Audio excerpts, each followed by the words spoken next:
Hello again and welcome back to a study of Revelation. And we come today to chapter 13. The book of Revelation has been used and misused and taught and mistaught over the years. And I'm probably another one of those who wonders about some of the things in the book and wonders how to go about explaining them. But we have to be careful because of the symbolism here, the code language called apocalyptic. And so we're going to be to a chapter today that has to do with two allies of the devil, and they're called beasts. Now, when we studied chapter 12 last session from the Gospel Broadcasting Network studios, you'll remember that we were studying a war in heaven. My name is Keith Mosher, Sr. I'm one of the instructors at the Memphis School of Preaching. And you probably, if you've been following along, realize that already. But I'm glad you're here with us studying this great record of how God providentially protected the people to whom this was written originally. And the principle is that Christians win regardless of the situation in life. That's the great message, really, of the book of Revelation, that in the end, Christians come out victorious because they are covered by the blood of the Lamb and they are taken into the very presence of God upon their deaths and the resurrection. But we come today to two beasts, as I already said, allies of the devil, and there's a war on earth here, not a war in heaven. Satan failed to destroy the woman, the faithful remnant that produced the child, the male child, Christ. And so what Satan does, according to chapter 13, is he rallies two allies. Why? He's still seeking to destroy the faithful and the offspring of the faithful. That's his task. He's in the business of destroying. There are two beasts in this text. In verses 1 through 10, there's a beast that comes out of the political societies of the time, the sea. Not the ocean, the sea. And then there is one who arises from the earth. That's verses 11 through the rest of the chapter. Now I want to read with you chapter 21:1 as we get started about this war on earth. John says, I saw a new heaven and a new earth, for the first heaven and the first earth were passed away, and there was no more political society. It's gone. It's been annihilated. In chapter 20, verse 13, we read a similar idea, and the sea gave up the dead which was in it, and death and hell delivered up the dead which were in them, and they were judged every man according to their works. Why? That's the way Daniel explained it, that the dead, the spiritually dead, have to be judged according to their own books because they haven't been following God's book. Over in chapter 13, verse 1. Now let's read the first verse of our chapter today. And I stood upon the sand of the sea and saw a beast rise up out of the sea, having 7 heads and 10 horns. Upon his horns 10 crowns, and upon his heads the name of blasphemy. We're going to meet an enemy, one who wants to do battle with God. In chapter 12, verse 12 we read, Therefore rejoice, ye heavens, and ye that dwell in them. Woe to the inhabitants of the earth and of the sea, the political societies of the world. For the devil is come down unto you, having great wrath, because he knoweth that he hath but a short time. Where's the devil? He's walking around this earth right now, seeking whom he may devour. 1 Peter 5:8. In chapter 10, verse 2, we read, And he had in his hand a little book, and he set his right foot upon the sea and his left foot on the earth. The one who had the little book was standing on the earth. And over the political societies, all authority had been given him in heaven and earth. This is the one who's holding the little book that's being unfolded for us now. The one that John the Revelator had to digest. It was sweet but then bitter in his stomach because some of these things injure his own people. In chapter 10 then, verse 8, and the voice which I heard from heaven spake unto me again, go and take the little book which is open in the hand of the angel which standeth upon the sea and upon the earth. The one in charge has John open a little book, and now we're going to read what was in that little book. In chapter 8, verse 8, and the third part of the creatures which were in the sea and had life died, and the third part of the ships were destroyed. God was at work already, providentially, helping his people who were being attacked by the devil and his allies. So we're going to read now about two beasts, and they are, again, compatriots of Satan, compatriots of our adversary, the devil. Chapter 13.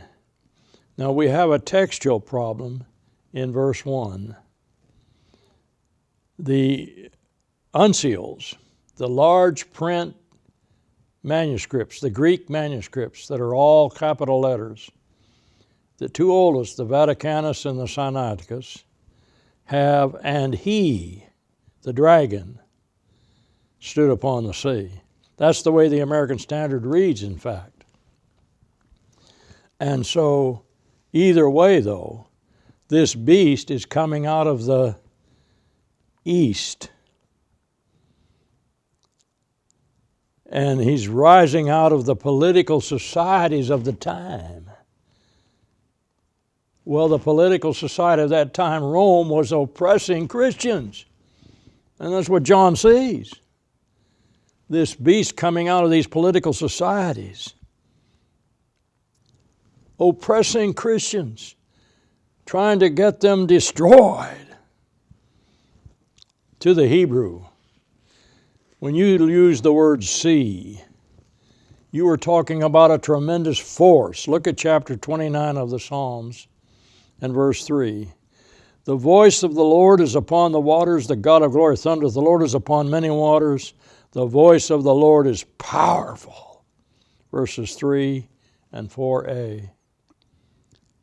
When you use the word sea, and you're used to this kind of language, you're looking at a powerful political society. Isaiah, in referencing the political societies of his day, and in talking about the tremendous evil that is in them, wrote in chapter 65 and verse 7, there your iniquities and the iniquities of your fathers together, saith the Lord, which have burned incense upon the mountains and blasphemed me upon the hills, there will I measure their former work into their bosom. And then in another place, we're told by Isaiah how powerful that oppression of that Babylon will be on God's people. God uses these kinds of expressions to talk about some kind of power. I want to look right now at Isaiah 17 and verse 17 and take another look at this kind of language as it refers to the power of evil societies and those who are trying to oppress God's people or will be oppressing God's people. And in Isaiah's case, he's talking about that God loosed this nation on those people. Isaiah 17:12 now. I said 17, didn't I? 17:12. Woe to the multitude of many people which make a noise like the noise of the seas. Woe to those nations that think they're so powerful, and to the rushing of nations that make a rushing like the rushing of mighty waters. Well, notice what we read here. Here's a beast coming out of a political society that's evil, but that kind of language means he's powerful. And to the ones first reading this, that would have been very easy to see. Jeremiah 49 and 23. 49 and 23. Another case of power. Concerning Damascus, Hamath is confounded. Arpad, for they have heard evil news. They are faint-hearted. There is sorrow on the sea. That evil society is coming to an end. And that sorrow cannot be quiet. So when you look at this word sea, think of a powerful society of some kind, over the which the devil rules. His power. And you can imagine the power of Rome under Domitian and his hatred of the Christians and his efforts to destroy them. The abundance of the sea, the abundance of the sea is another phrase the Hebrews would have in their understanding. The abundance of the sea, the forces belonging to the Gentiles, the wealth of the Gentiles, Isaiah 60, verse 5. I want to look again in Jeremiah for a moment at these ideas of the societies and their wealth. This is Jeremiah 51, and we'll come, and it's almost the end of Jeremiah, isn't it? Jeremiah 51, and we want to come to verse 13. O thou that dwellest upon many waters, abundant in treasures, thine end is come. And the measure of thy covetousness. Again, a picture of a society that's wealthy, powerful, forceful. And out of that society comes a beast. And John sees him coming out of that society. Let's look at Daniel for a moment. And we'll get chapter 7 and verse 2. Daniel spoke and said, I saw in my vision by night, and behold, the four winds of the heavens strove upon the great sea. There was trouble brewing for that evil society. There was trouble coming. And so we have a world society here that is pictured as a beast. And he's coming out of this beast, this singular person is coming out of this society. In verse 17, they stopped people from buying and selling who did not have the mark of the beast. Now let's go back to verse 1 of Revelation 13. All of that information in our heads now, that the word sea is a reference to the evil society out of which the beast arose. And notice this beast had 7 heads. It is historically correct to say that 7 Roman emperors from Nero built temples in which to be worshipped. Nero, Galba, Otho, Vitellius, Vespasian, Titus, Domitianus. Yeah. They built temples. Now let's remember that God created society. He created the sea. Look at chapter 5, verse 12 for a moment. And here's a reference to his creative power, saying with a loud voice, worthy is the Lamb that was slain to receive power and riches and wisdom and every strength and honor and glory and blessing. Why? Verse 13. And every creature which is in heaven and on the earth and under such as are in the sea, all that are in them, I heard saying, the societies of the world are in essence God's creation. God created government and gave man rules for government. If you'll read Romans 13, for instance, starting with the first verse, you'll learn that God puts into power those who are there in power. And so God controls this. Well, according to this text, there were 7 heads, and upon the head of the 7 emperors, blasphemy. This beast is an ally of Satan, and he's connected to the emperors. And he is blasphemous.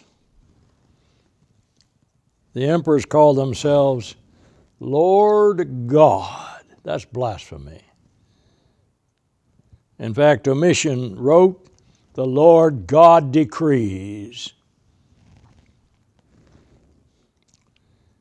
One man sits in the place of God, thinking himself to be God. That's evil. That's blasphemy. And so you have here a picture of a beast. Now turn back to Revelation 7:1 for a moment. I want you to see God's transcendence here. Let's see the fact that God knows all of this that's going on earth. And so we read in 7:1, "And after those things I saw 4 angels standing on the 4 corners of the earth." They're watching all places, holding the 4 winds of the earth, that the wind should not blow on the earth, nor on the sea, nor on any tree. God was in control. When will these folks be punished for their evil? God knows. And God's holding back the wind of punishment until that time. This beast is coming up out of an evil society, but he's headed for destruction. All right, let's get verse 2 now. "And the beast which I saw was like unto a leopard. He had the feet of a bear, the mouth of a lion, and the dragon," now we know that's Satan, "gave him his power and his authority and his seat." The 4th beast of Daniel's vision, Daniel chapter 2, was Rome. And when we study the book of Daniel, we know that it's going to go from Babylon to Rome. So as we get to the latter chapters, that has to be about Rome, folks. That was the vision. Babylon to Rome. And what we're being told throughout the book of Daniel is that God was in control of all those empires. In fact, I think it would be good for us to just go back for a moment and look at Daniel 7 and read verses 4 through 7. Listen to Daniel as he talks about who's in control of these great beasts out of evil societies. He says, "The 4 great beasts," is verse 3, "came up from the sea, different from one another." Yeah, there was Babylon, Persia, Greece, Rome, different from one another, but God controlled these evil societies. And then he says, "The first beast was like a lion that had eagle's wings, and I beheld until its wings were plucked, and he was made to stand like a man." In other words, God took control, and that's it. You're not in charge anymore. "Another beast like a bear." Now that sounds exactly like what John is describing here about this evil society that was oppressing Christians. It was like a leopard with bare feet and under the control of Satan. Satan rules, folks, in the kingdom of evil. He offered it to Christ. "I'll make you the king of all the earth," he said. Well, he could do that, but then Jesus wouldn't be the king, Satan would. And Satan was told, "Thou shalt not worship anyone but the Lord your God," Satan. "Go away from me." And so Satan is giving evil power to folks. And it's the case that these evil societies are his tool. The Islamic jihadist is under the control of Satan. Those who opt for the marriage of homosexuals are under the control of Satan. Those who opt for doing away with the police and let's have just anarchy, that's Satan's realm. those who would like to rule the world. They're satanic. He's the one ruling their lives. They are evil, and he is the king of evil. And so, this beast is not only coming out of an evil society, but he's under the control of Satan. Now we come to verse 3, chapter 13. And I saw one of his heads, as it were, wounded to death, and his deadly wound was healed, and all the world wondered after the beast. In the historical view of Revelation, excuse me, this is when secular Rome fell and revived under papal Rome. Well, papal Rome wasn't killing Christians. But it is the case that Nero, the first of the 7 heads, after he committed suicide, was said by many to really have gone to the Parthians and Asia Minor to set up a government. Many people wondered at that report that he had revived and began to say, he'll come back, Nero will come back. I have an idea this is a reference to that first head who appeared just to be wounded when in fact he was actually dead. Now some use this verse 3 to say that this is the devil's mockery of Christ's resurrection. Well, the devil did mock the idea, and still does, of Christ's resurrection. There are people that deny that he walked out of that tomb that day. If he did not, where's the body? The report went out that while the soldiers slept, his disciples came and took the body. That's an interesting report, but it's nonsensical. No one knows what I was doing while they slept, but that's the report. Well, they came and took the body while we slept. Had they been sleeping, they would have been put to death. And so that's an interesting but report of nonsense. That's political spin if I ever heard it. Besides that, the government did not want Jesus out of that tomb. They sealed it. They didn't want him come out of there, as was reported it was going to happen. And certainly the government didn't have the body, or they would have just put an end to Christianity very quickly. Here's the body. What are you talking about? Now, did the Jewish leaders in the temple take the body? Well, if they had it, they would have destroyed Christianity the same way the government would have in those days, same way Rome would have.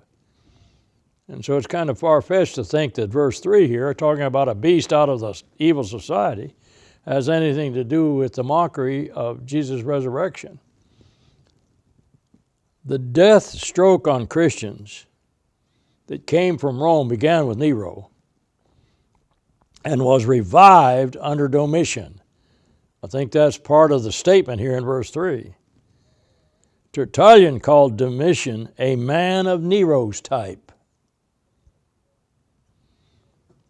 And so to me that better fits the verse, the way it's worded.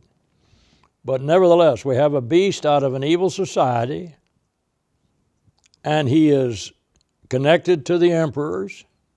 He's controlled by Satan. He walked out of the tomb, Christ did. And his disciples said they saw him alive. And many of them were martyred for preaching that resurrection. Men don't die because they know they've lied. Those men were teaching what they had seen. We cannot speak the things which we have seen and heard. Good witnesses gave their lives to preach the resurrection. And so to say that verse 3 is a mockery by the devil of the resurrection of Christ would make no sense in the context. And certainly we have the beginning of the death strokes on Christians here with Nero, that's for sure. That's historical. That's a fact. But I'm thinking that verse 3 has to do with Nero's beginning persecution and its revival under Domitian. And so secular Rome is the one out of which the beast came, that evil society. Now, let's get verse 4 of chapter 13. And they worshiped the dragon. Who did? The heads of Rome. They worshiped Satan, which gave authority, power unto the beast, and they worshiped the beast, saying, Who is like unto the beast? Who is able to make war with him? Every tyrant is described there. And certainly the Roman emperors were tyrants. I remember hearing in my lifetime, Heil Hitler, a tyrant. Well, who was able to make war with him? Well, evidently, the United States was eventually. But Domitian, according to the history I've read, struck terror in the hearts of many. I can't take the historical view. They think this is Napoleon. No. The world rendered homage to this beast. They, the evil society, worshiped this beast. The Roman emperor. That's who the beast is. And he's not God.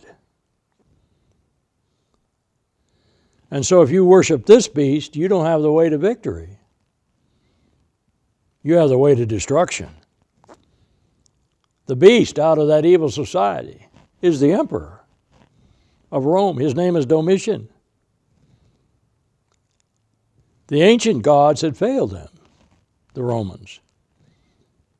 And so it was an easy thing now to worship Rome's emperors, who gave them glory and wealth and things not given by the other gods.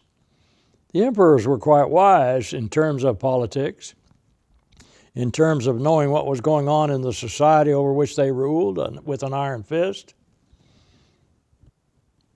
They knew how to make hay while the sun shined. They were evil. And here is a picture of the society worshiping Satan because they're worshiping the beast. Every cult about which I've ever read worships a human being. And when a human being sets himself in the place of God, he's evil. That human is. And what we have here is a terrible picture of the evil society in which Christians were trying to function. And I have to issue a warning here to my brothers and sisters. There is a senator in Texas who is trying to get a law passed through Congress to ensure that Sharia law, Islamic Sharia law, is never allowed in this country, ever. It's already in London, England, and in England. They didn't pay attention. And you women certainly do not want to live under Sharia law because you will have to wear a face covering and dresses and so on, a head covering. You won't be allowed to go out into public. You will be nothing but cattle to the men. You will be under a terrible thing, and this senator's right. We need to stop this before it gets started, because evil is what kills Christians. It always has. And here is society worshiping Satan through the beast. And there was given him a mouth, the beast, speaking great things and blasphemy. His power was given him to continue 42 months. Well, they're not going to persecute indefinitely. That's an indefinite time, 42 months.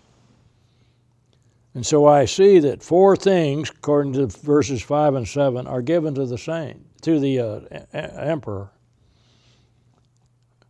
But God is the one that's in charge of government.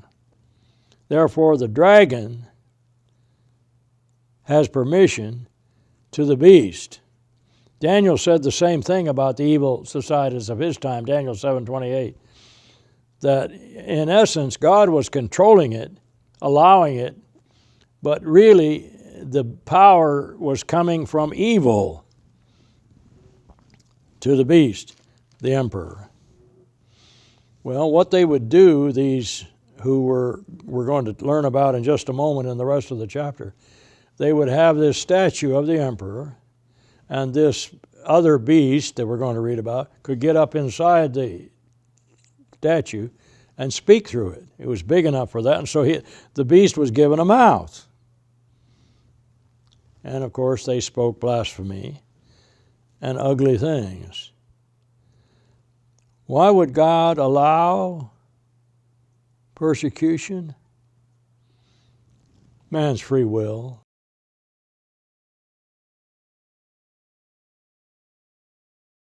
Man's free will. But we know that all things work together for good to those that love the Lord and are called according to his purpose, Romans 8:28.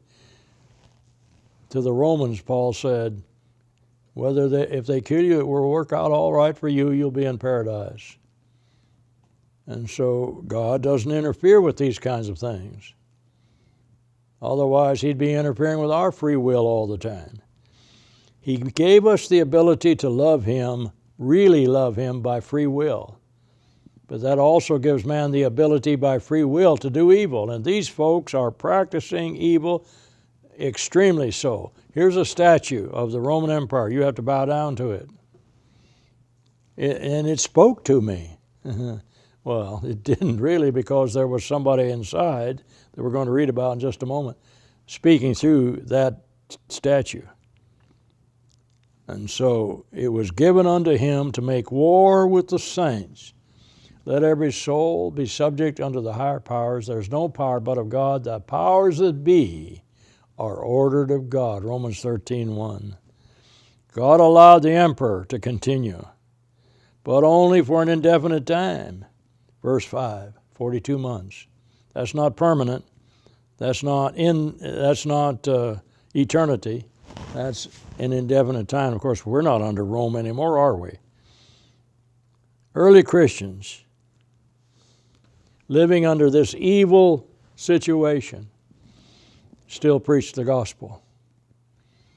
I think that's a wonderful thought for us. They went out and preached it, and they were in the midst of a crooked and perverse generation, Philippians 4:22. Wow.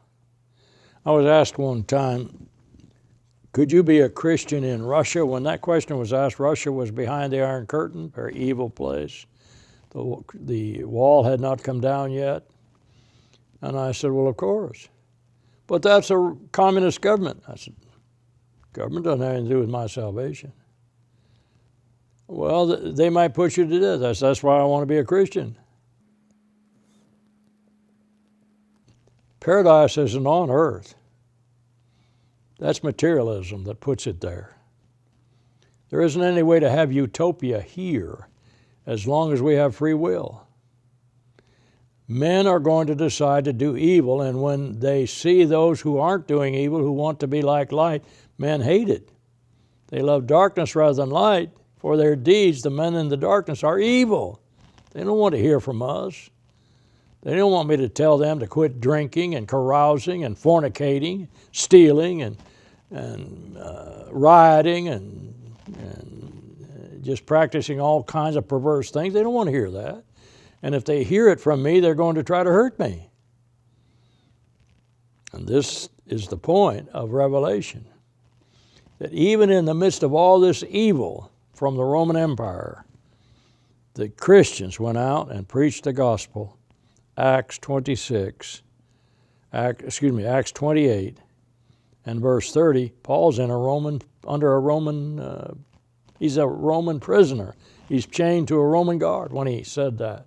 He's teaching that Roman guard the gospel. Now the world will worship this kind of a person. They will worship the emperor. Look over at chapter 17, verse 8 a moment. The world will do that. They'll like this. You know, they don't like anything else. The beast that thou sawest was and is not, and shall ascend out of the bottomless pit and into perdition. He has an end, that beast. He's coming to an end. He will be destroyed. From before the foundation of the world, God determined that through the Christ's death, those in him would be his. This emperor is given a power. Listen to it. Verse 7 now, chapter 13. Or verse 6 of chapter 13. And he opened his mouth in blasphemy against God, to blaspheme his name and his tent, his tabernacle, and them that dwell in heaven.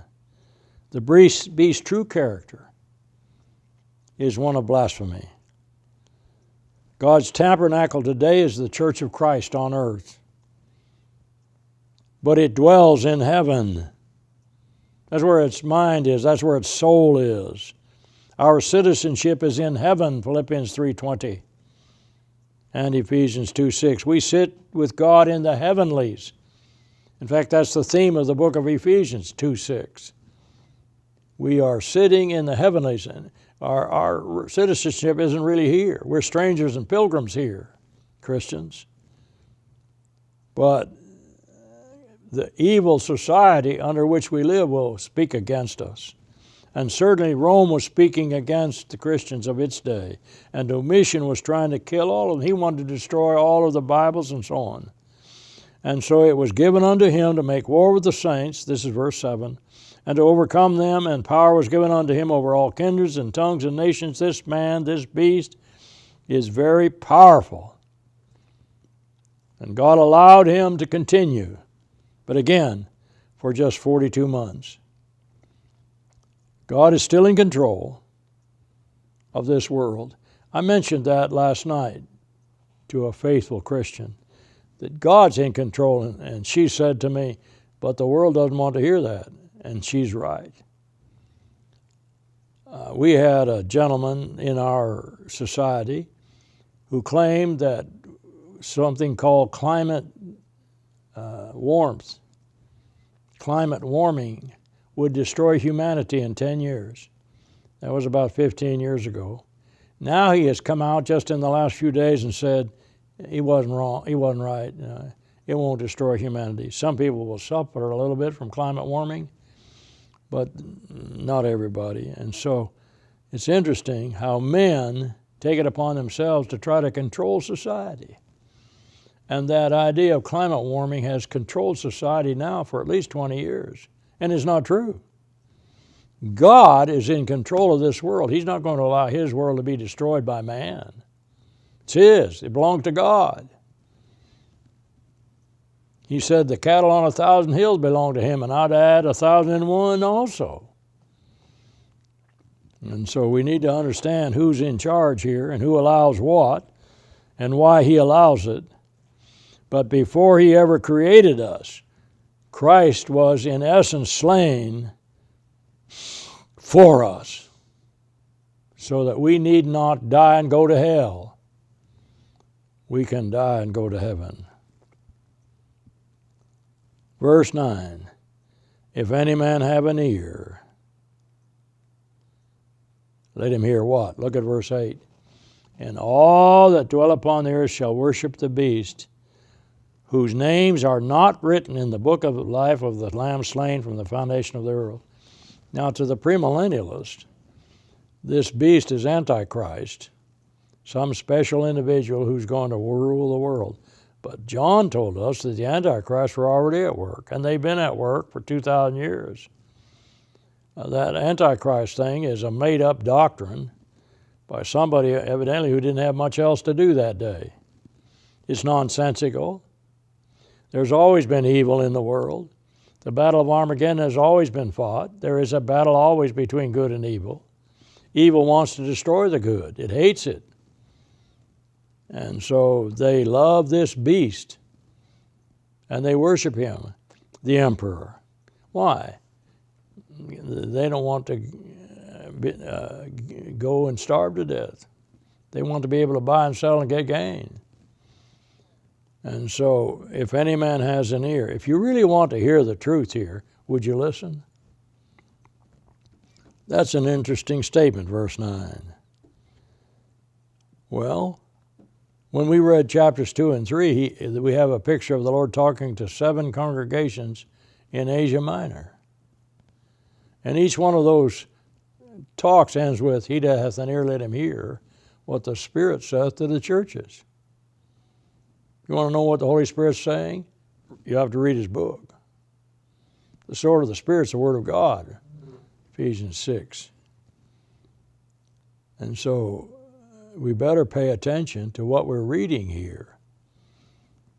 It's possible to enjoy following evil people.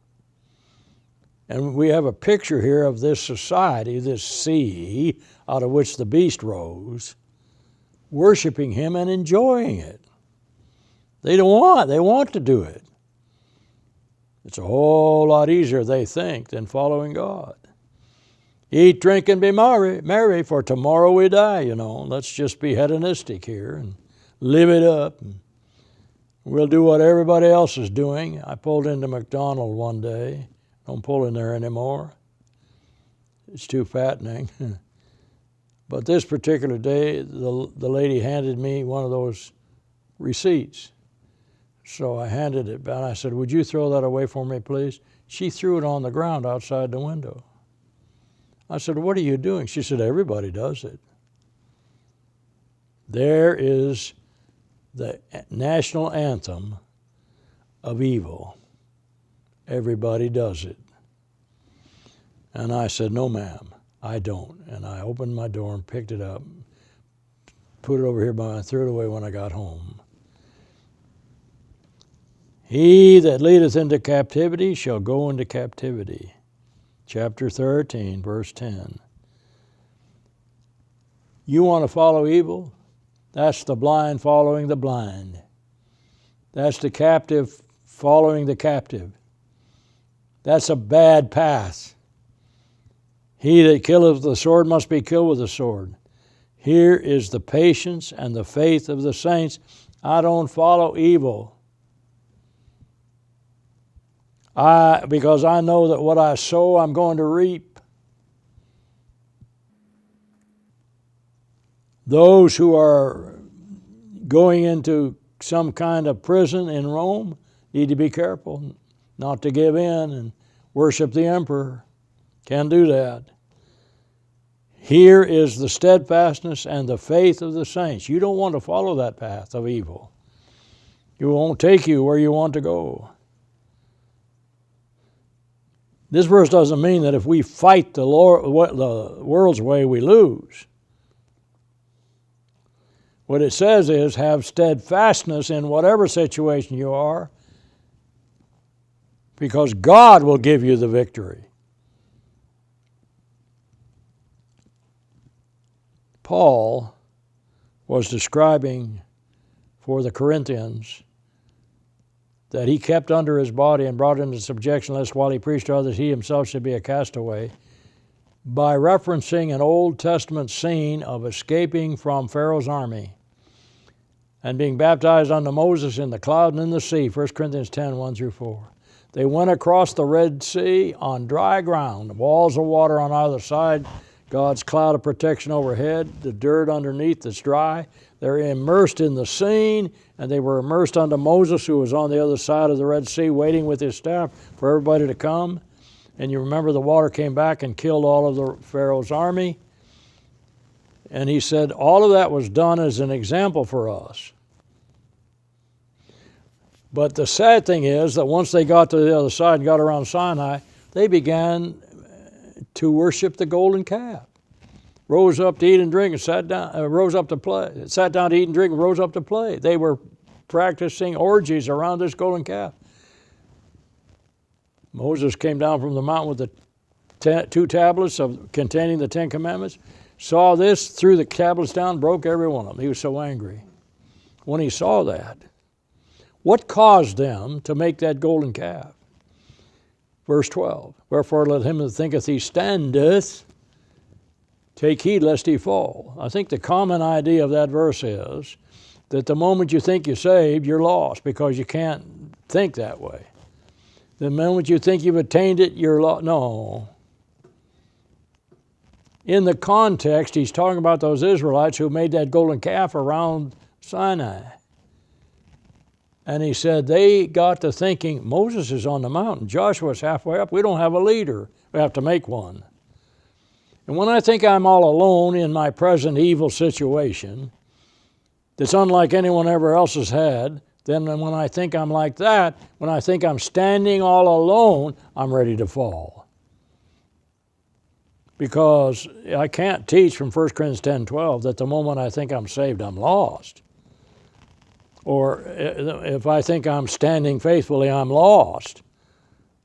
Because we have in 1 John 5:14 this knowledge that those things are written that we might know that we have eternal life.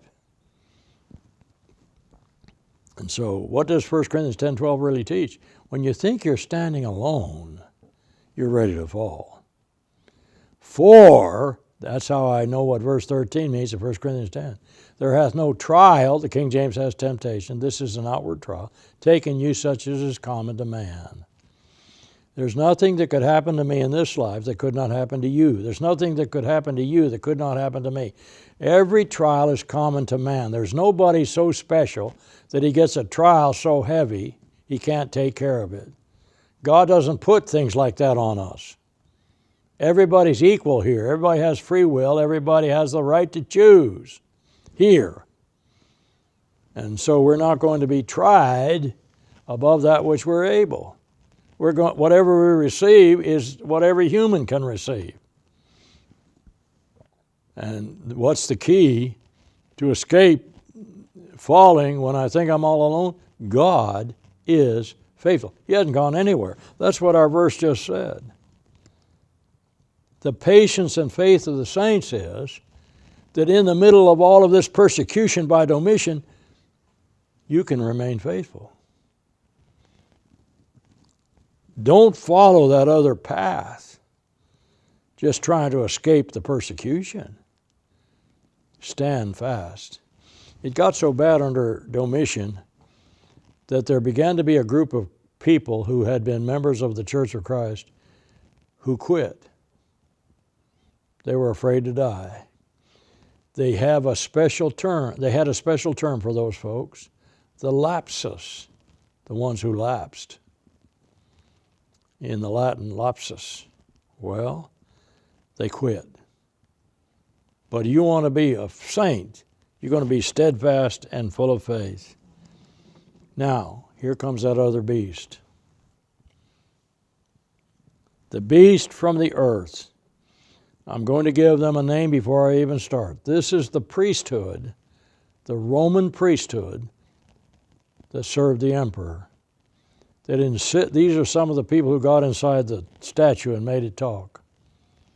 This is the Concilia.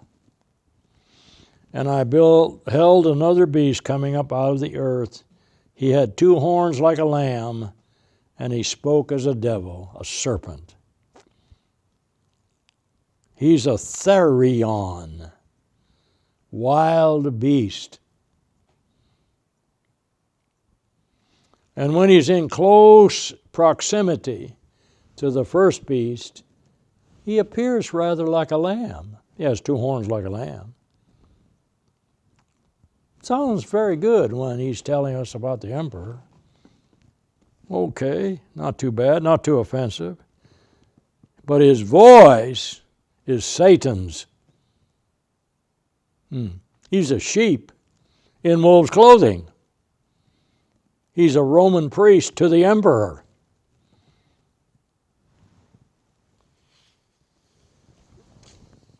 Some make this so specific that they think these are the 2 sent to Palestine by Nero.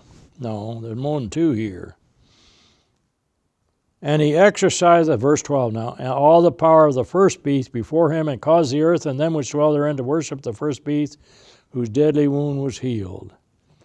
In the first century, Concilia, Concilia, priests of the emperor cult, much like the CIA or the KGB of Russia.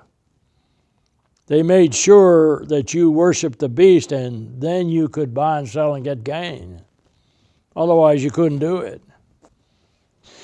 He could move the statue to simulate life, a sort of ventriloquist, an early Edgar Bergen maybe. This religious parliament would come through your community and say everybody has to worship the emperor, the beast. Well, I know what the historical view is here. I know the premillennial has this as the Antichrist who's being worshipped and so on. And he doeth great wonders. You know, he's making that statue move. And it seemed like he was making fire come down from heaven on men. Well, they're deceptive. They're deceiving men. That's what verse 14 says. And deceiveth them that dwell on the earth by means of those miracles which he had power to do in the sight of the beast. They want the people to worship Caesar, but they only have power given them. We've already been told that. The true witnesses, 11, chapter 5. Remember, chapter 11, verse 5, revelate that the true witnesses had power over fire. Well, these are imitating it, deceiving the people. The penalty for non-emperor worship. Watch. He had power to give life unto the image of the beast, standing in the statue, he's speaking through it, that the image of the beast should both speak and cause that as many as would not worship the image of the beast should be killed. They had the power of life and death, these priests. And again, they were like the CIA or the KGB. They were spies on Roman citizens. You either come and worship this statue, or you don't get the mark of the beast. You'll not be able to buy and sell and get gain. What a strange picture we have. One beast produced by an evil society, the emperor. Another beast out of the earth is a representative of the worshiping powers, the priests of the emperor, the Concilia. And they are going around spying on everybody in Rome, making sure they worship the beast. And so John says, and he causeth all, both small and great, rich and poor, first and bond, free and bond, to receive a mark in their right hand or in their foreheads. And that no man might buy or sell save he that had the mark or the name of the beast or the number of his name. The mark of the beast. Here is wisdom. Let him that hath understanding count the number of the beast. It is the number of a man, and his number is 600, 666.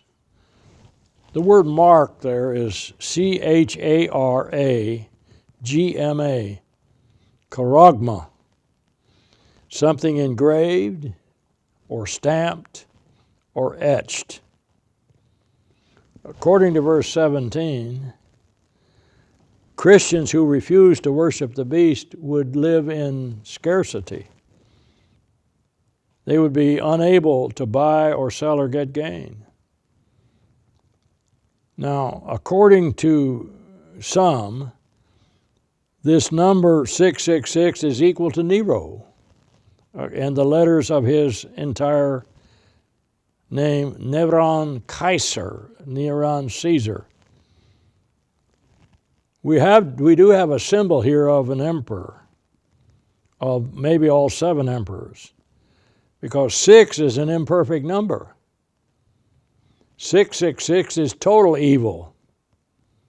Not necessarily an actual number, but a symbol of entire evil. Well, that beast came out of a completely evil society. And the priests who made up this second beast out of the earth, they were asking people to worship that evil beast. That's complete evil. We've had people guess that this 666 is the National Basketball Association, Hitler, the Pope, Catholic Church, Napoleon. But this had to mean something to these first century Christians. I have an article here by a fellow preacher, The IRS and the Mark of the Beast. And this brother's writing in his bulletin about a newspaper article about the mark of the beast. World Bank code number is 666. Shoes made in the European common market have stamped inside the label 666. Tanks built by Chrysler have on their side 666. In fact, the time when the instrument of music started in worship was AD 666.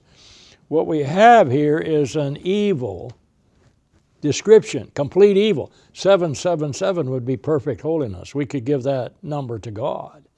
But 666 is perfect evil. John is saying, Christians, don't follow that emperor.